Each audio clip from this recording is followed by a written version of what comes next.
नमस्कार दोस्तों, मेरा नाम चंद्रजीत मुखर्जी और आप सभी का स्वागत है डिकोड आईएएस के यूट्यूब प्लेटफॉर्म पर। दोस्तों, इस वीडियो में हम लोग बात करने वाले हैं इंडिया रशिया रिलेशंस और उन दोनों के बीच में जो भी रिलेशंस है उसकी नीटी-ग्रिटीज क्या है, क्या न्यूज में है, क्यों न्यूज में है, ये सारी चीजें।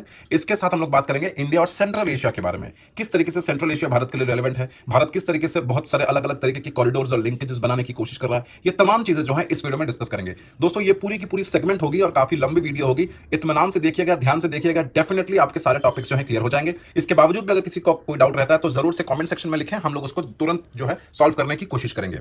इसके अलावा जितने सारे मैप्स की यहां पे बात करी जा रही है या कुछ टास्क आपको दिया गया मैप के अंदर कि कुछ आपको मैप पॉइंटिंग का काम करना है, अगर हो जाए वो चीजें तो जरूर कमेंट सेक्शन में लिखिएगा क्योंकि वो रेलेवेंट है।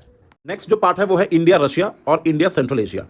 फिर से एक और बार हम लोग लोकेशन वाइज बात कर रहे हैं। रशिया के आजू बाजू कौन कौन से देश हैं, किसके साथ वो बॉर्डर शेयर करता है, कौन से सी हैं उसके ऊपर, आर्कटिक सी का कितना पोर्शन रशिया के साथ है, ये सब पता होना चाहिए। मुश्किल से 10-15 मिनट लगता है एक बार में सारे मैप्स को जो है पॉइंट आउट करने में। 10-15 मिनट, आधा घंटा लेकर बैठोगे कोई अगर, तो आधा घंटा के अंदर ये सारे मटेरियल में जितने सारे मैप्स हैं वो पॉइंट आउट, जो लोकेशन है वो पॉइंट आउट किया जा सकता है। दूसरी चीज़ ये कि सेंट्रल एशिया का भी इंपॉर्टेंस है, सेंट्रल एशिया के मैप भी बहुत ही रेलिवेंट है। अब बात करते हैं इस पर्टिकुलर टॉपिक की ईस्टर्न इकोनॉमिक फोरम के बारे में। न्यूज़ में इसलिए है क्योंकि प्राइम मिनिस्टर साहब ने, हमारे देश के प्राइम मिनिस्टर साहब ने वर्चुअली ईस्टर्न इकोनॉमिक फोरम के 7th मीटिंग को अटेंड किया है। 7th इज द नंबर, ये एक एमसीक्यू हो सकता है। दूसरा एमसीक्यू, ईस्टर्न इकोनॉमिक फोरम जो है इसको ऑर्गेनाइज कौन किया था? इसको ऑर्गेनाइज किया गया था रशिया के द्वारा, ये भी क्वेश्चन पूछा जा सकता है। और तीसरा क्वेश्चन ये पूछा जा सकता है कि कौन से जगह पे इसको ऑर्गेनाइज किया गया था? व्लादिवोस्टॉक में। ये 3 चीजें रेलेवेंट है। इसके अलावा इकोनॉमिक फोरम, ये जो ईस्टर्न इकोनॉमिक फोरम है, इसके बारे में कुछ पूछ सकते हैं। जैसे इसकी एस्टैब्लिशमेंट ईयर जो है वो 2015 है। इसको बनाया गया था to encourage foreign investments in Russia's far eastern region. Russia के फार ईस्ट रीजन में फॉरेन इन्वेस्टमेंट्स को एनकरेज करने के लिए। सो टेक्निकली ये भी एक जियोपॉलिटिकल रीजन का ग्रुप है, particularly focusing on the economic potential, suitable business conditions and investment opportunities in that region। जाहिर सी बात है वो एशिया पैसिफिक रीजन और फार ईस्ट को कनेक्ट करना चाहते हैं। तो रशिया का फार ईस्ट रीजन से क्या समझ में आता है? Basically eastern most part of Russia and the borders of Pacific and the Arctic ocean and 5 countries including China, Japan, Mongolia, United states and north Korea. ये जो पर्टिकुलर रीजन है, this region encompasses 1/3 of Russia's territory and is rich in natural resources, जैसे natural gas है, लकड़ियां हैं, कोल है, fish है, oil है और डायमंड्स हैं। इसके अलावा रशिया की जो सरकार है वो स्ट्रेटेजिकली डेवलप करना चाहती है इस पर्टिकुलर रीजन को, ताकि एक जो गोल है उनका, the aim of connecting Russia to the Asian trading routes. China जो है इस पर्टिकुलर रीजन में बिगेस्ट इन्वेस्टर है। टोटल इन्वेस्टमेंट जो ईस्टर्न इकोनॉमिक फोरम का में है उसका 90% चाइना का है। अपार्ट फ्रॉम, अगर चाइना को हम लोग नेक्स्ट मतलब 2nd और 3rd रैंक में कौन है ये जानने की कोशिश करें तो साउथ कोरिया और 3rd नंबर पे है जापान। तो अब बात यह है कि अगर इस तरीके की स्थिति है तो इंडिया का क्या स्कोप है यहाँ पे? इंडिया का क्या स्कोप है यहाँ पे? तो उस चीज़ के लिए हम लोग समझते हैं कि नीति आयोग ने और ministry of development of Russia far east and Arctic, ये लोग मिल करके एक they are working on a plan जिससे हम लोग आर्कटिक को और रशिया के फार ईस्ट के बीच की जो गैप है इसमें डेवलपमेंट ला सकें बाय 2025। दूसरी, इंडिया ऑफर कर रही है, approximately India offered a $1 billion line of credit to develop infrastructure in this particular region. अब मैं जो तीसरा स्टेटमेंट बोलने वाला हूं इससे एक एमसीक्यू बन सकता है, और ये तीसरा है कि एक ऑयल और नेचुरल गैस कॉर्पोरेशन जो है, बेसिकली ओएनजीसी जो है हमारे देश की, उसने परचेज किया है एक रीजन में, उसको उस प्रोजेक्ट को परचेज किया जहां पे ये लोग एक्सकावेट करेंगे, कुछ ढूंढेंगे, निकालेंगे। क्या जगह का नाम है? साखलीन 1 प्रोजेक्ट। ये कहां पे है? इस पे क्वेश्चन बन सकता है। लास्ट पॉइंट जो है वो ये है कि इंडिया, जापान और रशिया ने मिल करके फर्स्ट ट्रैक टू नेगोशिएशंस जो है उसको कंक्लूड करा है। अब डिप्लोमेटिक टाइज में ये जो ट्रैक 1 ट्रैक 2 होता है ये एक अलग एस्पेक्ट है। यूपीएससी तुमसे यहां पे स्टेटमेंट वाइज पूछ सकता है कि इंडिया, रशिया और जापान ने मिलकर के फर्स्ट ट्रैक 1 नेगोशिएशंस कंप्लीट किया है, which would be a wrong statement. तो ट्रैक 2 है, ये इसको ध्यान में रखने की जरूरत है। इसके अलावा अगर हम लोग कुछ बेसिक फैक्ट्स के बारे में जानने की कोशिश करें कि रशिया और इंडिया का क्या रिलेशन रहा है, तो एक्चुअली में अगर हम डिफेंस पार्टनरशिप की बात करते हैं तो बहुत सारे ब्राह्मोस क्रूज मिसाइल प्रोग्राम हम लोगों के साथ रशिया के हैं। इसके अलावा सुखोई 30 या टैक्टिकल ट्रांसपोर्ट एयरक्राफ्ट, ये सारे बिग डील्स हैं जो रशिया के साथ इंडिया का हुआ है डिफेंस के क्षेत्र में। अगर हम एनर्जी की बात करें तो इंडिया में एक प्रोजेक्ट है, न्यूक्लियर प्रोजेक्ट, जिसका नाम है कुदनकुलम प्रोजेक्ट या कुदनकुलम रिएक्टर्स। इसको बनाने के पीछे भी रशिया का हाथ है एज ए पार्टनर। हालांकि कुदनकुलम प्रोजेक्ट को लेकर के काफ़ी ज़्यादा इशू हुआ है हमारे इंडिया में, क्योंकि बहुत सारे लोगों को डिस्प्लेस किया जा रहा था और एनवायरमेंटल थ्रेट्स हो रहे थे। तो कुदनकुलम पे प्रोटेस्ट हुआ है। दोनों कंट्रीज ने एक्सटेंड किया है civil nuclear cooperation to a third country, जैसे कि बांग्लादेश।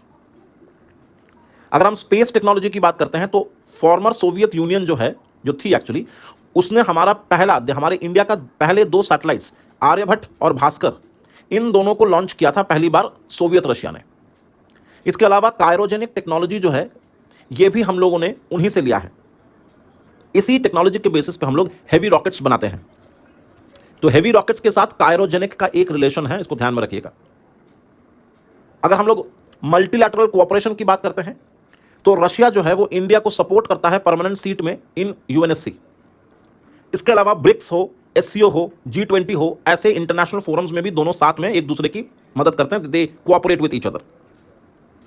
अगर हम कल्चरल रिलेशंस की बात करते हैं इंडिया रशिया की, तो नमस्ते रशिया के नाम से एक प्रोग्राम लॉन्च किया गया था, जिसके तहत हम लोग एजुकेशन को शेयर कर रहे थे, एजुकेशनल ब्रिलियंस को शेयर कर रहे थे। जहां पे हमारे देश की university Jawaharlal Nehru university JNU, उसके अंदर JNU कल्चरल सेंटर है, इसके साथ रशिया की नमस्ते रशिया का प्रोग्राम जो है वो चलता है। सो टेक्निकली इंडिया चाहती है कि लोग रशिया के बारे में, भारत के बारे में, भारत रशिया की दोस्ती के बारे में जानें और समझें, और इसी के तहत ये इतनी सारी इनिशिएटिव्स लिए जा रहे हैं। इसमें इंपॉर्टेंट ईस्टर्न इकोनॉमिक फोरम में इसकी एस्टैब्लिशमेंट डेट से लेकर के इसकी पर्पस तक जो है पूछा जा सकता है। बढ़ते हैं अगले टॉपिक। ये जो टॉपिक है इसमें जेनेवा कन्वेंशन के बारे में बताया जा रहा है, और जेनेवा कन्वेंशन को इन लोगों ने यूक्रेन और रशिया वॉर के साथ कनेक्ट करा है। तो पहले समझते हैं जेनेवा कन्वेंशन होता क्या है। देखो, जेनेवा तो जगह का नाम है, सबको पता है। जेनेवा कन्वेंशन के अंदर 4 अलग अलग ट्रीटियां हैं। There are 4 different treaties in Geneva convention. तो दीज 4 सेट्स ऑफ ट्रीटीज जो हैं, इसको फॉर्मलाइज किया गया था, यानी कि फॉर्मल इसको एक्सेप्ट किया गया था इन द ईयर ऑफ 1949। और इस 4 ट्रीटीज के साथ 3 एडिशनल प्रोटोकॉल्स भी हैं। अब ये ट्रीटी कौन सा है, प्रोटोकॉल कौन सा है, इसको समझना जरूरी है। ठीक है, इसको समझना जरूरी है। अब मैं ट्रीटी क्या होती है, प्रोटोकॉल क्या होता है, it is very much similar to कि जब कोई लॉ बनता है हम उसे एक्ट कहते हैं, और उसी एक्ट के साथ अगर कोई रूल्स निकलता है तो उसको इंटरनेशनली प्रोटोकॉल्स कहते हैं। इन सिंपल वर्ड्स, जैसे हम लोगों ने सोशल इश्यूज में देखा था कि सरोगेसी एक मैटर है, एक इशू है, और सरोगेसी एक्ट भी बनाया गया है 2021 में, उसका अमेंडमेंट भी हुआ है। अब सरोगेसी एक्ट 2021 का जो है, उसी के आधार पे कुछ प्रोटोकॉल्स की बने हैं, यानी कि कुछ रूल्स बने हैं जो 2022 में आए हैं। तो ट्रीटीज के जो नुआंसेस हैं उसको प्रोटोकॉल्स के थ्रू से ऐड करके उसको कंप्लीट बनाया जाता है। तो कुल मिलाकर जेनेवा में 4 कन्वेंशंस हैं, 4 सेट्स ऑफ ट्रीटीज हैं, जो कि फॉर्मलाइज हुआ था 1949 में, और एडिशनली 3 उसके प्रोटोकॉल्स हैं। जेनेवा कन्वेंशन को रैटिफाई किया गया है बाय 196 स्टेट्स, यानी कि 196 countries, including all the UN members. जो 3 प्रोटोकॉल्स हैं उसमें से कुछ प्रोटोकॉल्स को 174 कंट्रीज ने रैटिफाई किया है, कुछ प्रोटोकॉल्स को 169 कंट्रीज ने रैटिफाई किया है, और कुछ ऐसे भी प्रोटोकॉल्स हैं जिसको मात्र 79 स्टेट्स ने रैटिफाई किया है। यानी कि प्रोटोकॉल्स में कुछ कुछ जगह पे कई सारे कंट्रीज ने रैटिफाई नहीं करा है। अब ये रैटिफिकेशन का मतलब क्या होता है, that is also very important. Sign करना किसी भी स्टेट को बाध्य नहीं करता, लेकिन अगर रैटिफाई कर देते हो तो वो पर्टिकुलर स्टेट को उस कन्वेंशन को मानना पड़ता है। तो वंस अ कंट्री रैटिफाइज समथिंग, तो वो अपने आप को बाइंडिंग कर लेता है उस पर्टिकुलर अग्रीमेंट के साथ। अभी जो जेनेवा कन्वेंशन में 4 ट्रीटियां हैं, पहली जो ट्रीटी है वो ये कहता है कि अगर कोई सोल्जर लड़ाई के दौरान, ध्यान से सुनिएगा, अगर कोई सोल्जर लड़ाई के दौरान दुश्मन की जमीन पर आ जाता है जो कि ऑलरेडी वुंडेड है या बीमार है, तो ऐसे सोल्जर की प्रोटेक्शन करना सामने वाले नेशन की जेनेवा कन्वेंशन के तहत ऑब्लिगेशन है। अब मान लो भारत पाकिस्तान की लड़ाई हो रही है और man to man, hand to hand combat हो रहा है, और इसी दौरान एक पाकिस्तानी सोल्जर जो है इंडिया आ पहुंचता है, जो कि वेरी मच वुंडेड है लेकिन जिंदा है, और जिंदा पकड़ा गया है। तो जिंदा पकड़े हुए इंसान को, जो कि सोल्जर है, उसको हम लोग गोलियों की बौछार से मारेंगे नहीं, बल्कि उसको प्रोटेक्ट करेंगे, क्योंकि वो निहत्था है और वुंडेड है। सिर्फ इतना ही नहीं, हमें उसकी रिलीजियस फीलिंग को भी एक्सेप्ट करना चाहिए, हमें उसे मेडिकल एड भी देना पड़ेगा। ऐसा करना चाहिए, ऐसा जेनेवा कन्वेंशन बोलता है। इसको हम लोग, जब हम लोग इंटरनेशनल लॉ या पढ़ते हैं, हम लोग इंटरनेशनल लॉज पढ़ते हैं, तो उसमें ये कई सारे ऐसे नियम होते हैं जिसको फॉलो करना पड़ता है ड्यूरिंग वॉर, तो इनको वॉर लॉज भी बोलते हैं। इसके अलावा जो सेकंड वाला ट्रीटी है जेनेवा कन्वेंशन में, उसमें कहा गया है कि प्रोटेक्ट करना पड़ेगा वुंडेड, सिक और शिपरेक मिलिट्री पर्सनल्स को during sea war. Same to same जैसा पहले वाले में, दूसरा वाला भी सेम है, बस पहला वाला आर्मी के लिए है, दूसरा वाला नेवी के लिए है। कि अगर कोई शिप ब्रेक होता है, शिप रेक होता है, शिप बस्ट कर जाता है और सामने वाले दुश्मन के जो नेवी के ऑफिसर्स हैं वो घायल हो जाते हैं, उनकी शिप फट जाती है और वो लोग पानी में जैसे तैसे वुंडेड है, मर जाएंगे, निहत्ते हैं, ऐसी स्थिति में उनको उठाओ, अपनी नाव में रखो, उनको हॉस्पिटल में शिफ्ट करो थ्रू योर शिप्स और मेडिकल ट्रांसपोर्ट बाई सी, ये सब करना सामने वाले की जिम्मेदारियां हैं। इसीलिए शायद तुम लोगों ने लक्ष्य वाली जो फिल्म आई थी उसमें कहा भी गया था कि हम दुश्मनी में भी शराफत रखते हैं। तो एकदम वही चीज की बात हो रही है। इसके अलावा जो तीसरा ट्रीटी है जेनेवा कन्वेंशन में, ये भी बहुत इंपॉर्टेंट है और पाकिस्तान एक लौता कंट्री है जिसने सबसे ज्यादा इस थर्ड ट्रीटी को नेग्लेक्ट किया है या वायलेट किया है। हालांकि पाकिस्तान जेनेवा कन्वेंशन का रैटिफाइड मेंबर है। ये कहता है कि अगर कोई कैदी दूसरे मुल्क का कोई सिपाही को during the war and after the war दूसरे कंट्री में कैदी बना लिया जाता है तो उसके साथ नॉर्मल कैदियों के जैसे ट्रीटमेंट नहीं दिया जाएगा, उसको मारा पीटा नहीं जाएगा, उसके साथ ह्यूमेन ट्रीटमेंट होगी, उसको मेंटेनेंस मिलना चाहिए, उसके साथ इक्वालिटी होनी चाहिए जैसे दूसरे प्रिजनर्स को मिलता है। किसी भी तरीके का मारा मारी, टॉर्चर नहीं होना चाहिए जस्ट बिकॉज वो दूसरे मुल्क का सिपाही है। So it applies to POW, prisoners of war. और पाकिस्तान एक ऐसा मुल्क है जो हमारे प्रिजनर्स ऑफ वॉर को बहुत ही घटिया और बेरहमी से मारता है। एक पुराना केस आप लोग को शायद पता होगा जिसमें एक ऑफिसर थे जिनकी आंखें नोच ली थी, जिनकी नाक काटकर, आंख काटकर, उंगलियां काटकर पीसेस में इंडिया को वापस किया था। उसके घर वालों ने उसको थैले में लिया था। तो they completely neglected the third treaty under the Geneva convention, और नॉट ओनली एक बार, they have done it multiple times. चौथा जो ट्रीटी है वो कहता है कि protecting the civilians during the occupied territory. मान लेते हैं कि दो मुल्कों के बीच में लड़ाइयां हो रही हैं, तो लड़ाइयां के बाद या ड्यूरिंग द वॉर एक पर्टिकुलर दुश्मन मुल्क जो है, दुश्मन मुल्क का एक एरिया जो है वो आपने कैप्चर कर लिया है। तो अगर आपने कैप्चर कर लिया तो वहां में उस पर्टिकुलर लोकेशन में रहने वाले जो लोग हैं आप उनको प्रोटेक्ट करोगे, आप उनके साथ गलत व्यवहार नहीं करोगे। जैसे कि मान लो कल को अगर पाकिस्तान, ऐसा सपना हो जाएगा, आज की तारीख में तो सपना ही है उनके लिए, लेकिन तर्क के लिए कह रहे हैं कि मान लो पाकिस्तान जो है वो दिल्ली पे अटैक करते हैं कश्मीर से होते हुए और सब एरिया को कैप्चर करते करते दिल्ली को भी कैप्चर कर लेते हैं। तो टेक्निकली हम लोग और ये सारे स्टेट जो है वो पाकिस्तानी आर्मी के कंट्रोल में आ गए हैं, हम लोग हार रहे हैं। लेकिन जो एरिया इन लोगों ने कैप्चर किया है उसके अंदर जो लोग रहते हैं, जो भारतीय लोग रहते हैं, जैसे मान लो जो दिल्ली के हैं, जो हरियाणा के, जो हिमाचल के, जो कश्मीर के हैं, जो एरिया इन लोगों ने कैप्चर कर रखा है, वहां के सिविलियंस को प्रोटेक्ट करना भी इनकी जिम्मेदारी है जो कैप्चर कर रहा है। तो ऐसा नहीं है कि कैप्चर कर लिया तो अब इसके अंदर जितने सारे लोग हैं उनका नरसंहार करेंगे, नहीं। अब इसके साथ 3 प्रोटोकॉल्स की बात भी हम लोगों ने करी है। पहला और दूसरा प्रोटोकॉल जो है वो स्ट्रेंथन करता है the protection of victims of international and non international armed conflicts. और जो तीसरा प्रोटोकॉल है उसी के तहत रेड क्रिस्टल का फॉर्मेशन हुआ है। इट इज एडिशनल एम्ब्लम जो कि रेड क्रॉस और रेड क्रिसेंट के एम्ब्लम्स के साथ ऐड होगा। यानी कि अगर वॉर हो रहा है और तुम्हें दूर में कोई एक आदमी दिख रहा है जिसके शर्ट के पीछे रेड क्रॉस दिया हुआ है या रेड क्रिस्टल का डायग्राम है या रेड क्रिसेंट का डायग्राम है, तो उन लोगों को नहीं कोई टच करेगा। दोनों तरफा के लोग उस पर्टिकुलर इंसान का या ग्रुप ऑफ इंसान को टच नहीं करेगा, because they are actually the peace keepers. वो इंटरनेशनल स्टेटस उनको दी गई है कि रेड क्रॉस से आया, इसको कुछ मत करो। ये सब आइडियली सिचुएशन में ऐसा नहीं करना चाहिए। लेकिन हाल फिलहाल में पाकिस्तान की बात तो और है, वो हमेशा ही इन सारी ट्रीटीज का और प्रोटोकॉल्स का वायलेशन करता है। लेकिन हाल फिलहाल में रशिया के जो ट्रूप्स हैं उनकी जो ऑनगोइंग वॉर चल रही है विथ यूक्रेन, इसी कॉन्टेक्स्ट में देखा गया है कि रशिया ने जेनेवा कन्वेंशन को वायलेट किया है multiple times. That is why the news has appeared in this particular time frame. Question जो आ सकता है यूपीएससी से वो एंटायरली जेनेवा कन्वेंशन पे आ सकता है, उसकी 4 ट्रीटीज पे आ सकता है और 3 प्रोटोकॉल्स पे आ सकता है। आई होप ये टॉपिक क्लियर हो चुका है। मिलते हैं अगले टॉपिक पे। ये इशू जो है वो है इंडिया तुर्कमेनिस्तान। बताने की जरूरत नहीं है, पहले भी बता चुके हैं हम लोग कि मैप्स बहुत रेलेवेंट है, मैप्स पे क्वेश्चन बनता है, बनेगा भी, ठीक है। अब दूसरी बात यह है कि इंडिया तुर्कमेनिस्तान का जो रिलेशन है वो न्यूज़ में इसलिए है क्योंकि हाल फिलहाल में इंडिया की जो प्रेसिडेंट है वो तुर्कमेनिस्तान को विजिट करी थी और ये ऐसा पहली भारत की राष्ट्रपति हैं जो तुर्कमेनिस्तान में गई थी। So it is the first ever visit by an Indian president to visit Turkmenistan, and that is why this becomes an important issue in your current affairs. अब समझते हैं कि इंडिया तुर्कमेनिस्तान के रिलेशंस कैसे हैं। डेफिनेटली अच्छे ही होंगे, तभी प्रेसिडेंट को वहाँ पे भेजा गया है, तभी प्रेसिडेंट वहाँ जा पाए हैं। आर्कियोलॉजिकली अगर हम लोग देखें तो तुर्कमेनिस्तान के साथ इंडस वैली सिविलाइजेशन के समय से कॉन्टैक्ट्स हैं। तो technically speaking it is quite old and archaic relationships.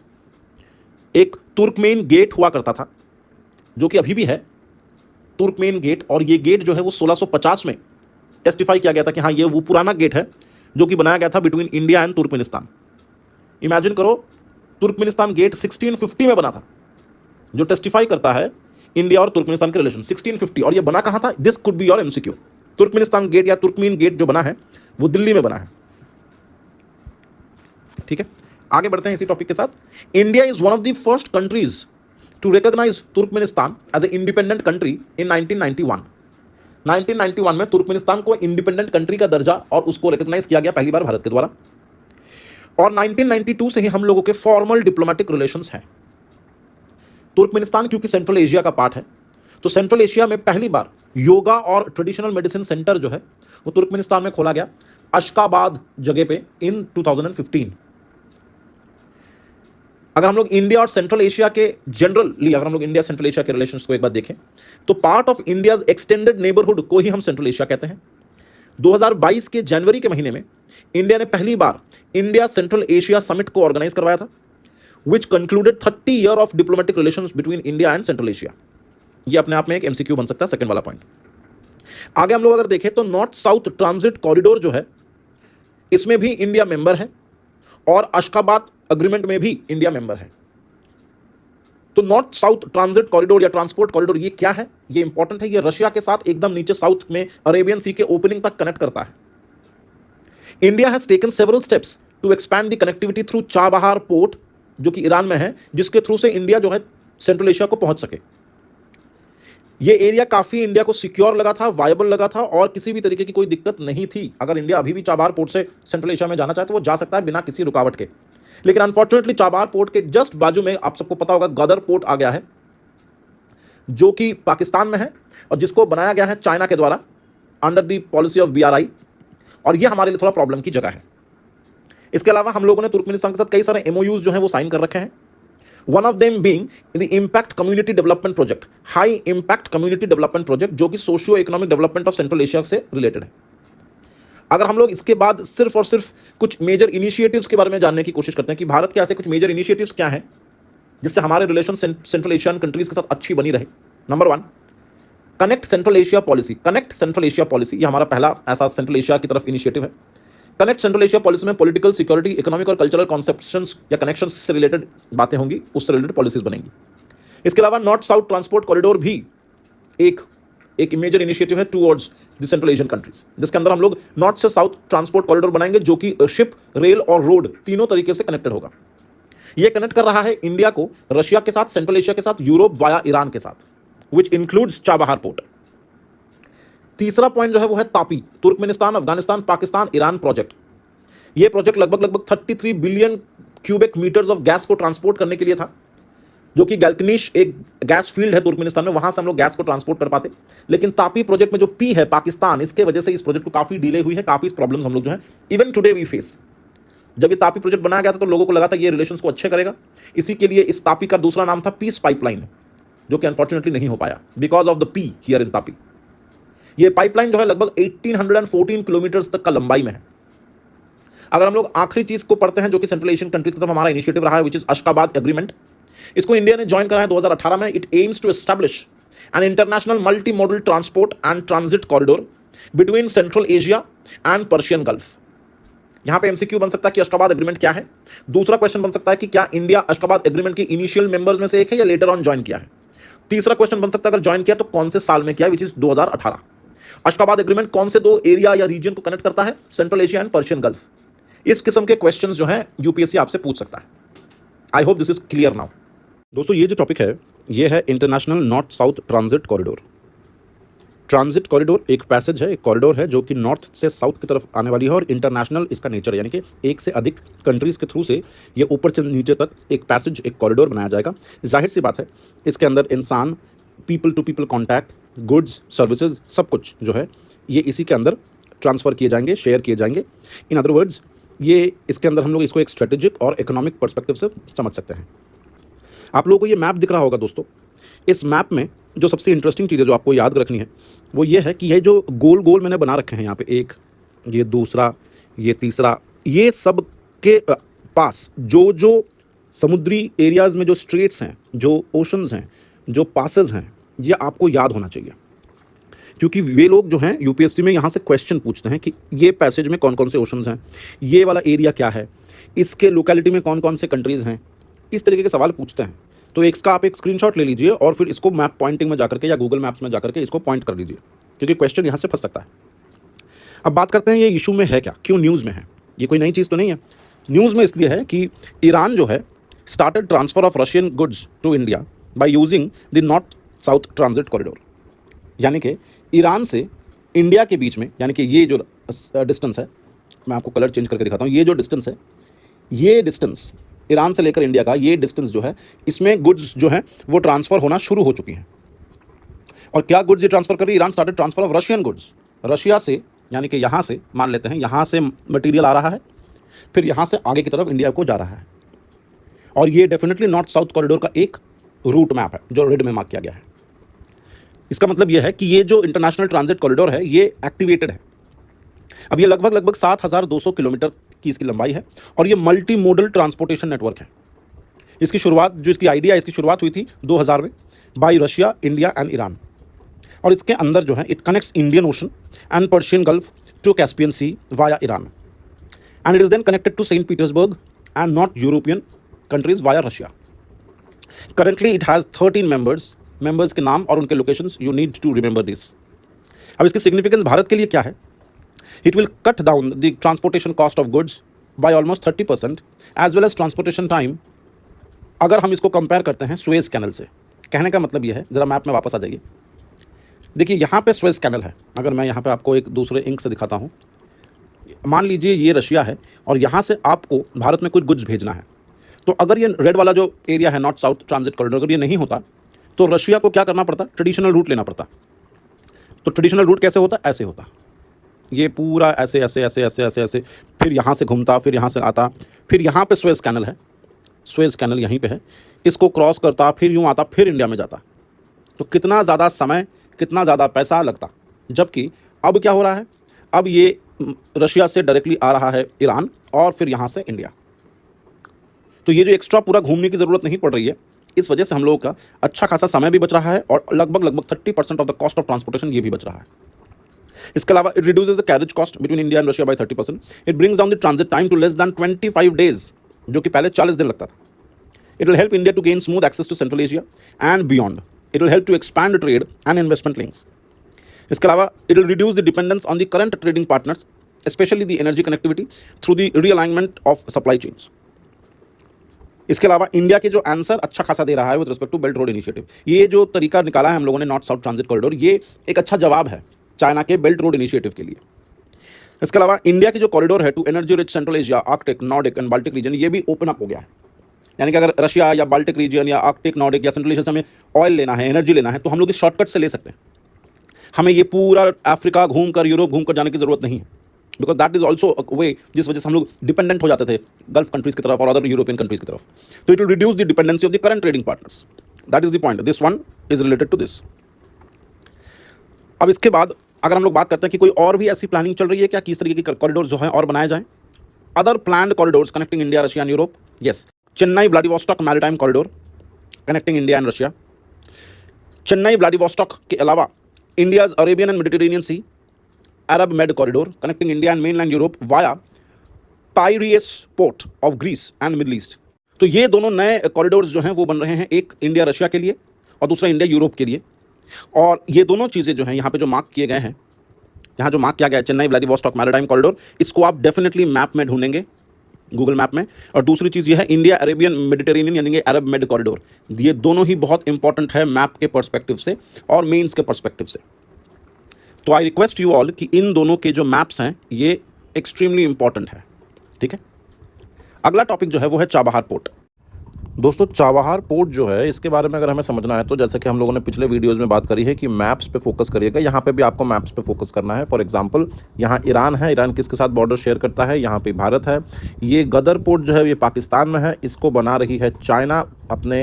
अपने उद्देश्य उसके अलग हैं। चाइना जो है पाकिस्तान के साथ एक इकोनॉमिक कॉरिडोर कर रही है, cooperation of India, cooperation for China and Pakistan economic cooperation. इसका नाम भी दिया है China and Pakistan economic cooperation, CPEC के नाम से। उसी के आधार पे गदर पोर्ट जो है चाइना बना रही है और ये सीपेक भी जो है वो चाइना के BRI का पार्ट है। ये बेसिक चीज़ आपको पता होनी चाहिए।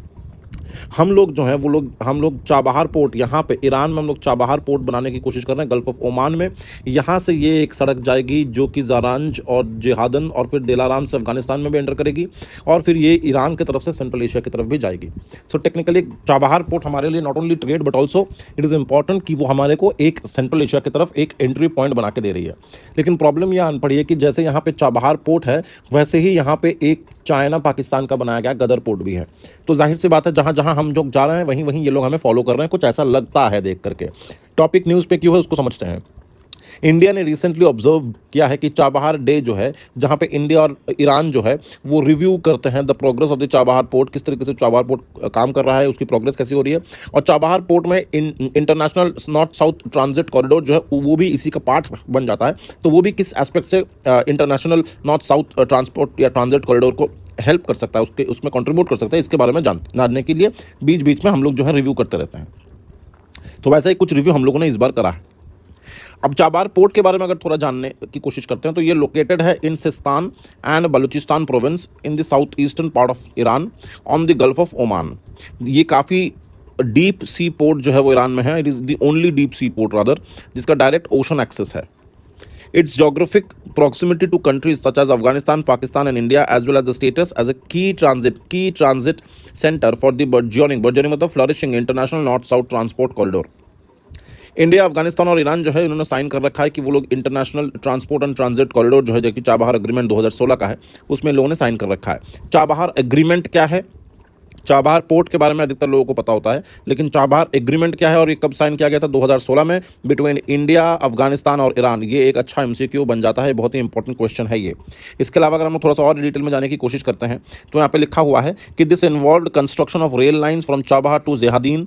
इसके अलावा वहाँ से बॉर्डर लिंक करता हुआ अफगानिस्तान में घुसेंगे और फिर वहाँ से लिंक किया जाएगा ज़ारांज दिलाराम हाईवे पे, यानी कि पहले पोर्ट है, फिर रेल है, देन हाईवे है, as an alternate trade route to Afghanistan and Central Asia. So Zaranj Delaram highway जो है अफगानिस्तान, वो लगभग 215 किलोमीटर का लॉन्ग हाईवे है और इट इज ऑलरेडी बिल्ट, ये ऑलरेडी बन चुका है in Afghanistan through the assistance provided by India. India aims to make Chabahar port as a transit hub in the international north south transit corridor या transport corridor to reach us to the Central Asian countries. अब इसके अंदर central Asian countries के अंदर हम लोग ये central independent जो स्टेट्स हैं इसके अंदर हम लोग कौन कौन से एरियाज पर्टिकुलरली कवर करने की कोशिश करेंगे? Turkmenistan, Uzbekistan, Tajikistan, Russia, Ukraine, Kazakhstan, Kyrgyzstan, Moldova, Belarus और अजरबैजान और आर्मेनिया। ये सारे मैप्स के लोकेशन जो हैं वो बहुत बहुत ज़रूरी है, बारंबार कहा जा रहा है वीडियोज़ में, आप लोग प्लीज़ इसको देखिएगा। अब रही बात इंडिया और other cross border connectivity initiatives क्या क्या हैं। इंडिया के साथ अदर क्रॉस बॉर्डर इनिशिएटिव्स कुछ इस तरह से हैं, जैसे Kaladan multi modal transit transport facility. ये कालादान जो है ये म्यांमार की तरफ, हमारे नॉर्थ ईस्ट की तरफ, ये नॉर्थ ईस्ट वाले पार्ट की तरफ हम लोग इशारा कर रहे हैं, जहाँ पे हम लोग इंडियन पोर्ट जो हैं वो लिंक करे जाएंगे सिटवे पोर्ट में। सिटवे पोर्ट जो है वो म्यांमार में है, अगेन एन एमसीक्यू।